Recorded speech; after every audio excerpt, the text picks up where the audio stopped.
Pergerakan indeks harga saham gabungan begitu ya di sepanjang hari ini nampaknya dibilang tertekan juga tidak tertekan sekali begitu. Apakah memang Anda melihat para investor sedang rehat sejenak dari penguatan yang sudah terjadi beberapa hari terakhir ini, Susi? Ya, kalau untuk lihat closing hari ini memang tadi waktu awal pembukaan sempat naik lumayan ya Bram ya, selevel 7.770-an tapi harus ditutup lebih rendah tapi kita masih berada di zona hijau. Jadi sebenarnya memang ada beberapa sentimen dari dalam negeri dan luar negeri. Mungkin kalau dari dalam negeri kita ketahui kan hari Minggu nanti kita ada pelantikan ya Bram ya, pelantikan presiden yang dimana kan presiden atau pemerintahan baru ini kan punya kebijakan-kebijakan baru yang belum ada di pemerintahan sebelumnya dan ini menguntungkan beberapa sektor.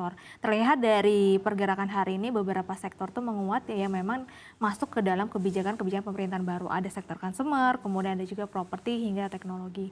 Kemudian kalau dari sentimen global kita ketahui tadi pagi China sendiri sudah merilis produk domestik brutonya di kuartal 3. Itu kalau kita lihat datanya memang lebih rendah dari kuartal sebelumnya ya Bram. Kuartal 2 itu 4,7%. Yang di kuartal 3 ini 4,6% tapi melebihi ekspektasi karena ekspektasinya itu sekitar 4,5%. Jadi sebenarnya ini salah satu sentimen baik juga untuk dalam negeri. Sama yang terakhir itu kemarin Bank Sentral Eropa baru saja memangkas suku bunga ya Bram. Di mana kan kita juga ada kerjasama pengiriman komoditas terhadap wilayah Eropa ya. Jadi hal itu juga salah satu energi positif untuk IHSG sendiri. Oke, baik, menarik kalau kita pahami dan kita simak lebih dalam begitu ya. Bagaimana nanti atau sebentar lagi kita akan berganti presiden dan juga wakil presiden kita. Melihat dari sisi appetite para investor, apakah hal ini juga Anda melihat agaknya akan banyak mempengaruhi pergerakan indeks harga saham gabungan kita ke depan, Susi? Ya, kira-kira ini sangat mempengaruhi nggak sih? Tentu ya, Bram. Karena kita harus melihat dari bukan sisi sosoknya, tapi sisi kebijakan-kebijakan yang sudah dibuat gitu ya. Karena kan nanti di program-program pemerintahan baru itu kan ada program-program baru ya. Salah satunya kan ada program makan siang gratis. Kemudian yang terbaru itu kemarin pemerintahan Prabowo ini berencana mau menghapuskan pajak properti, Bram, yaitu PPN. Jadi PPN kita tuh diperkirakan nggak jadi naik 12%, tapi justru nanti dihapuskan untuk pajak properti, itu PPN sama BPHTB ya. Jadi kalau misalkan itu benar-benar nanti dihapuskan untuk 3 tahun pertama, itu otomatis menguntungkan sektor properti, itu yang pertama. Hal ini juga kalau kita lihat beberapa akhir ini, sektor properti itu menguat terus hingga terbukti hari ini menguat 1,51%. Kemudian consumer goods, itu juga kan di dalamnya ada sektor-sektor consumer, kemudian juga ada bahan baku, kemudian juga ada sektor susu juga di dalamnya itu juga menguat signifikan dalam sepekan ini. Jadi menurut saya beberapa kebijakan tersebut mempengaruhi energi positif terhadap beberapa sektor yang memang ini dapat menunjang kinerja IHSG ke depan. Oke, ada katakan sektor yang cukup baik, ada sektor properti dan sektor consumer good dari momentum yang terjadi beberapa waktu terakhir ini dan juga beberapa waktu ke depan. Sebetulnya dari kedua sektor ini dilihat dari segi potensial upside-nya begitu ya, dan juga momentum untuk entry bagi para pelaku pasar yang mana memang mengharapkan untuk trading atau mendapatkan return dalam waktu yang tidak lama. Apakah memang ada yang lebih dominan dari sektor consumer good atau dari sektor properti? Mana yang lebih menarik? Kalau yang menarik, kalau kita lihat dari sisi jangka pendek ya, sebenarnya jangka pendek dua-duanya menarik karena mengingatkan bentar lagi juga kan rilis kinerja keuangan kuartal 3 ya. Kemudian kita kan mengingat sekarang tuh masih masa-masa pilkada ya Bram.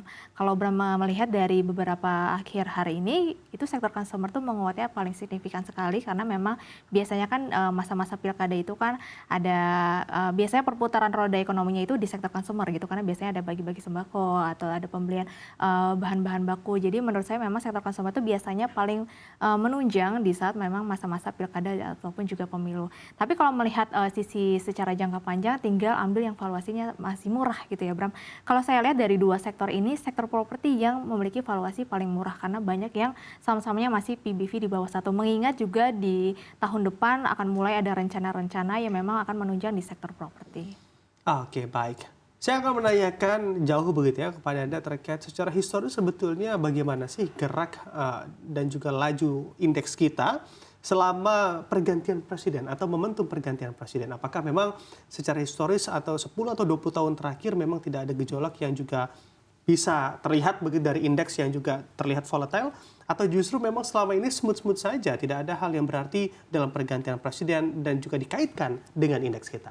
Nah, ini menarik sekali ya pertanyaan Bram ini. Kalau kita berkaca ke 5 tahun ke belakang ya Bram ya, biasanya setiap ada pergantian presiden ya atau pemilu, itu WSG itu bergerak atau melajunya itu ke arah yang positif. Di tahun 2004 itu naik sekitar 22,78% Berarti Bram. 20 tahun lalu begitu ya? 2004, Oke. kemudian 2009 itu naiknya 21,65%, kemudian 2014 naik 4%, kemudian 2019 itu turun, mungkin karena itu kan akhir 2019 kan sudah mulai-mulai masa-masa COVID ya.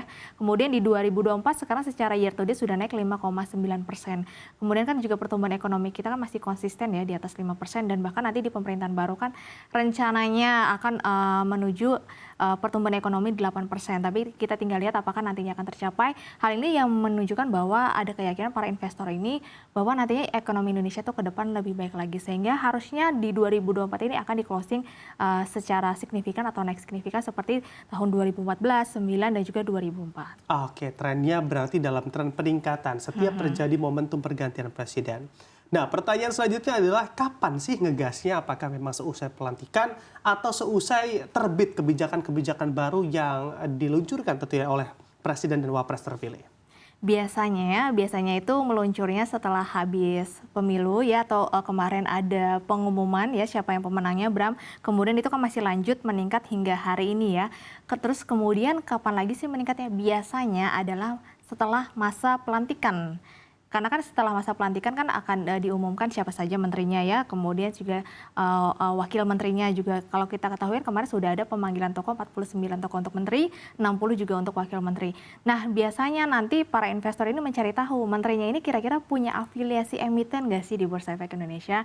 Karena salah satunya itu yang bisa menunjang atau menarik perhatian para investor untuk mengoleksi barang-barang yang memang terafiliasi dengan para menteri. Apalagi kalau secara kinerja emitennya itu masih cukup baik. Jadi biasanya sehabis pelantikan ini akan ngegas hingga akhir tahun. Apalagi yang mengingatkan akhir tahun tingkat konsumsi kita bisa tertunjang gitu karena kan biasanya ada Natal dan juga Tahun Baru. Oke, baik.